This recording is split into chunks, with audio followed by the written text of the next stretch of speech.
Hello, and welcome back to Helo's World. Today's video, I'm going to go over 7 things that I believe that you can easily find at yard sales that, first of all, can be pretty good money, sell pretty decent, and also is easy to picture, easy to pack, and easy to ship. As if you'll notice, most of this channel, I sell most of these items anyway, all the time. And I'm not even going to mention clothing or anything like that. I know you see a bunch of clothes and you're going to say, oh, you're going to say clothing and all that. I'm not going to say that. I'm going to go through 7 things today that I believe that you can easily find at yard sales and estate sales that you can sell, make good money off of, easy to picture, easy to list, and easy to ship. So I'm going to go over those things. I'm going to go over some things that have sold during the week, and we'll go from there. Okay, let's go over those things that sold here. I got these LL Bean. They're women's pants.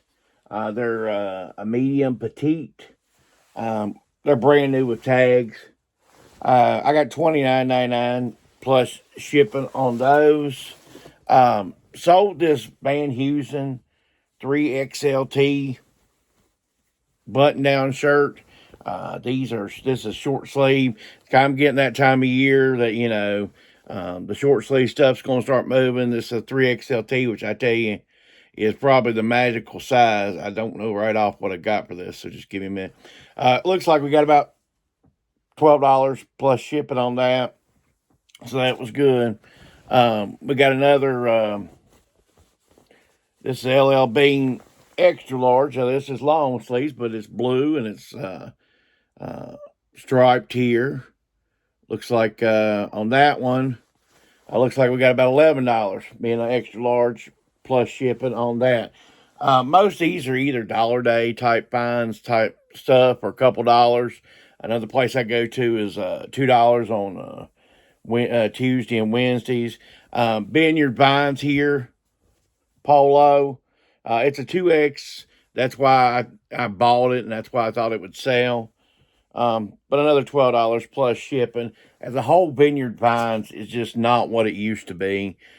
Just be honest with you, if it wouldn't have been a 2XL, would have been a polo type thing, I wouldn't have picked it up. And it was only $2 too, so that does help. Sold 2 different things to one customer. These had been in the store kind of a while. It kind of takes a special customer to pick these up. This is a Bronte. The design is kind of what caught me. Got this one, 4XL on that, and they got a Haban here. Haban makes some bigger size clothes. Sorry about that. It's called a Mexican wedding shirt. It's a little different. The reason why it's called that, it's got this zipper thing down the middle and a gathering thing at the bottom. It's a little different than your traditional shirt. But it's also a 4XL too, so they both ordered them. Gosh, it looks like $39.53 out the door for both shirts. So that was a good sale. Anytime you can get rid of 2 shirts at the same time, it's definitely a good sale. So the first thing that I think is easy to find at yard sales, that almost every yard sale literally has, is books. Now you say, Chris, 99% of books aren't no good. And you're probably right on that percentage. But the things that you're looking for is generally, you're just looking to glance, okay? Unless you want to become a book expert and do that, you're just looking to glance and see if it catches your eye. If it doesn't catch your eye, move on. This is a few second type practice. But what you're looking for is stuff like, say, Stephen King books that are a series of books, maybe role-playing type books, vintage type books. The idea is usually when you find one, you find a lot. So what you're looking for is a lot of something, like a box of them or something like that. The nice thing about books is generally they're cheap, okay?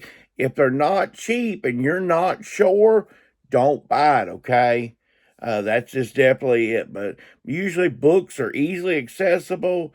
once you get just a little bit of knowledge, it really can go a long way. And the next thing is toys, okay?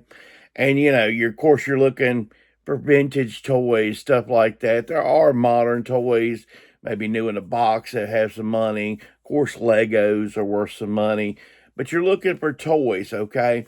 Now, I go by a guide of this with toys real quickly. I look at the age of the person selling at the sale. If they tend to be a young person, I mean like 20s when I say young, if they tend to have small children and it's their toys, I tend not to look at those toys too often. Once again, maybe a glance and a run because I'm not looking at it. But if I'm looking at that person, say in their 60s or so, they say it's their kids, which I know would be in their 30s, 40s, then I'm definitely looking at the toys harder over. That's what I do. I look at the age of the person selling the toys. The next thing you're going to look at is seasonal items, okay? And most likely those seasonal items that you'll see at most yard sales are either Halloween items or Christmas items. You can make some really good money on Halloween and Christmas items, okay? Now, of course, you could see Easter items, St. Patrick's Day items, just other holidays too. But generally, you're going to see Halloween and Christmas. They're going to be the best items. You're going to be able to make the best money on those type of items. Usually, as long as it's not near Christmas or Halloween, like right now, I'm shooting this video in May, okay? Now, you can usually get that stuff really cheap right now. So I'm going to go over a couple more solds and we'll get back to the list. Okay, let's go over a few things that sold. Sold this Paul Hana Hawaiian type shirt. Got a little bit over $16 free shipping on that. I'd had it for a while, so I'm glad it got out the door. Sold this. This is the Rock Under Armour Greatness. It's what they call a 3/4 sleeve. Not all the way full, but it's not all the way half either. Anyway, 2XL. I took an offer of $15 plus shipping on that. Bought a bunch of that stuff last year at a yard sale. So I'm wanting to move some of it. So I'm glad it sold. Sold this. This is from episode 1. This is an Anakin. I'm going to do a short on this. I don't know at some point.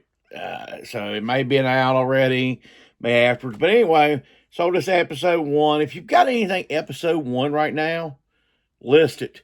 Because the movie's getting ready to get re-released, which will produce that nostalgia for them, for episode 1 type items. Anyway, we got $29.99 plus shipping on this old costume. So there's that for episode 1. And the last thing I got here, it's an LL Bean. 17 and a half, 34. Long sleeve shirt, gray. Just really nice shirt.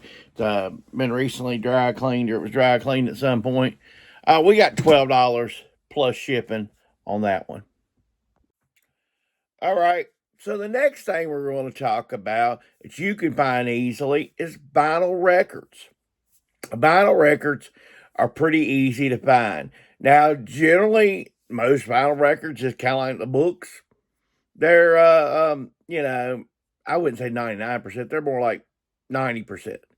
Aren't that great? Because a lot of people have country or gospel. Those tend to not be as good and go for as good money. I'm not saying that there's not ones in those genres that are worth money, but generally what you want to look for is rock from the 70s and 80s, metal music, heavy metal music. You can, and I've made a lot of good money too, especially in my area, on what they call outlaw country.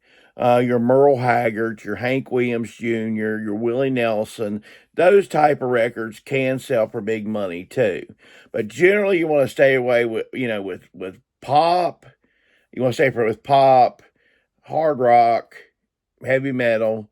And if you can get obscure stuff, that's even better. You'll want to look for vinyl. I tell you what, if you start finding vinyl in the 90s that was made in the 1990s, you're probably hitting pretty good there too, because people by that point was switching to CDs and stuff like that. Later in the 90s, say you find some like Nirvana or something like that, you really can find some good money in buying them. Now, the next thing is jewelry. Now, you will have to know what you're looking for in jewelry, okay? But you can find jewelry at yard sales, okay? You really can. And it's just knowing what you're looking for. Now, Chris, you say, how do I start looking for, say, jewelry?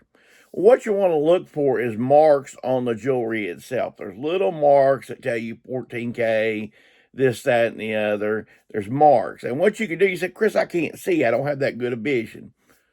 On your phone that you've got right now, when you take pictures or whatever, you can use the magnification.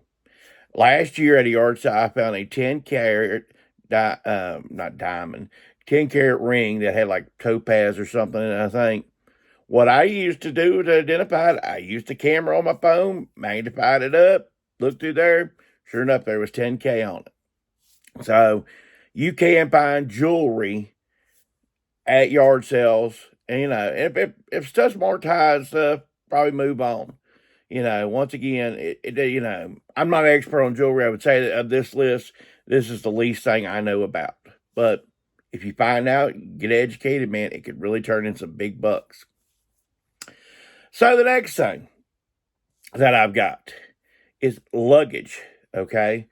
And not the big piece of the luggage. I'm talking about your carry-on bags and stuff like that. I have made big money on like Orvis carry-on bags. Last year I had a Brooks Brothers leather carry-on bag. I paid like $7 for that. I got $135 plus shipping last year on that. That is stuff. I found that leather bag that I'm talking about a good ways away from my home, and I found it at like 11:30 during the day. Hundreds of people that day had walked right past that bag. I'm sure plenty of resellers had walked right by that bag and done nothing. But let's go over a couple more souls, and we'll touch on the last one. Let's go over some things that sold. I got a little anxious before I turned the video camera on, but this is some ink I purchased for $1 at a yard sale. We got $37.77 plus shipping on that. Like I said, I got a little anxious packing it up. But ink is always good. Look for it. Look for, when you look on the expired dates, it can be expired, okay? But if it's from just 2 or 3 years ago expired, that's probably a good chance that it's a decent ink. If it's 10, 15 years, it probably is not as good. Those printers are probably long gone by that point. So the ink wouldn't be very valuable. Sold this to Beach Boys, some kind of MIU album, and it's actually got two. It's got LA Light album and the MIU album. Reason why I'm talking a little bit longer about this one, this is a $40 CD. So anytime, there's a whole line of these Beach Boys that came out in the 90s. As I bought them, I just bought the whole series back then. And honestly, I didn't listen to them much back then. These are actually my own. But anyway, this is $40 plus shipping on that Beach Boys CD. Sold Siddiqui Tactics for PlayStation 2, the black label. It's complete, both discs, the home works. I think a little bit over $30 plus shipping on that. And I've got a pair of blue jeans here, if I don't make a mess. American Rag blue jeans. New with tags. Size 38, 32, very common size. What I do is okay, I use my... for my business, I use a Belk credit card. So I work and get points on from Belk.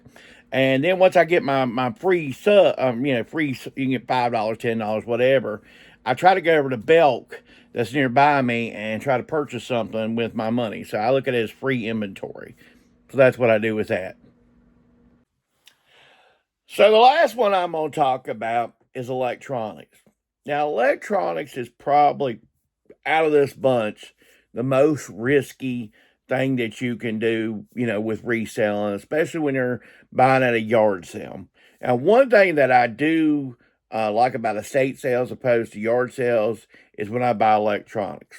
Why? Because it less outside of, like, say, a Discman or a Walkman. But a lot of stuff, if you're in an estate sale in someone's home and they've got electronics, you can ask them, hey, is it okay to plug it in right here? Generally, they have electricity right there. Boom, you can test it, see if it works. But, that'll probably cost you a little bit more than, Joe's yard sale, okay? But electronics can be excellent profit. If you take just like yesterday, and I haven't tested it yet, so I don't know. But generally, what I just picked up a Sony Handycam. It's in a leather bag. It's got all kinds of goodies, all the features and stuff. It's got, the Handycam itself and all. But the thing about it is, if it works, we're looking at $150 to $200 plus shipping. Pay $20 for it. Now, what I can do if it doesn't work, then of course it's part it all out. Now, if I part it all out, I just probably get my money back there. But no matter what, I'll break even at least with that. But electronics can be really good. But realize, just don't pay a lot. Say you find a VCR at a yard sale.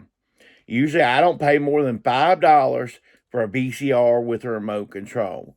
Maybe a lot of times they tell you what your DVD VCR combos. The rate of working is generally maybe 50%. Okay. I just want to be realistic with those numbers. That way you don't see a unit out. You see like $25 on it, you're like, oh yeah, I'll do that. That's $100. Easy. $100. No, it may not. It may be something that you have to throw in the trash. Only thing you get out is where you can sell the remote. Always try to pick them up with the remote as possible. Those are with the remote will sell the quickest for you. But those I've sold quite a bit. As a whole, I've always done well. Now, you will have some that you'll have to trash, okay? Or unless you know how to fix them, then you're one leg up on me and one leg up on a lot of your competition. I hope you like this list. I hope this list has given you some ideas. Comment below. What I want in your comments is this is easier stuff that people can pick up, that's easy to list and easy to ship. And I appreciate your ideas. Subscribe to the channel. I appreciate all of you. I hope this list helps you out.